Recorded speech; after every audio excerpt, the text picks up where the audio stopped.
अभी आपको बताएं कि वजीर आजम की ज़ेर सदारत पीटीआई की पार्लिमानी पार्टी का इजलास शुरू हो चुका है। इजलास के हवाले से मजीद जान लेते हैं गुलाम मुर्तज़ा से।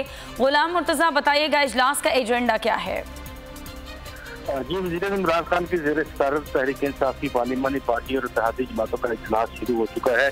बजट मंजूरी से मुताल्लिक लाहा अमल तय किया जा रहा है। पीटीआई पार्लिमानी पार्टी के अरकान जो है जब वो अंदर कमेटी रूम नंबर 1 में गए हैं तो उनको मोबाइल फोन अंदर ले जाने की इजाज़त आज नहीं थी, बल्कि ख्वातीन के हैंड बैग भी बाहर रखवा लिए गए हैं।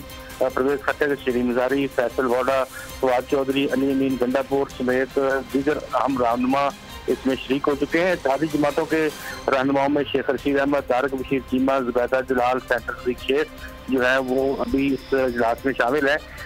जो मशीर खजाना है वज़ीर आज़म के अब्दुल शेख, वज़ीर मरकज़ रेवेन्यू हमाद अजहर और चेयरमैन FBR जो है शबर ज़ैदी, उनकी खुसूसी तौर पर शिरकत हुई है इसमें। और इजलास में अभी ब्रीफिंग दी जा रही है मुख्तलिफ बजट के हवाले से, और इसमें आज तय किया जाएगा कि बजट स्ट्रेटजी पास करवाने के हवाले से हिकमत अमली क्या होगी और तमाम जो जमात है उसको किस तरह से आइंदा जो इजलास है आज का भी और आइंदा कल और परसों का, उसमें किस तरह से प्रोसीड किया जाएगा।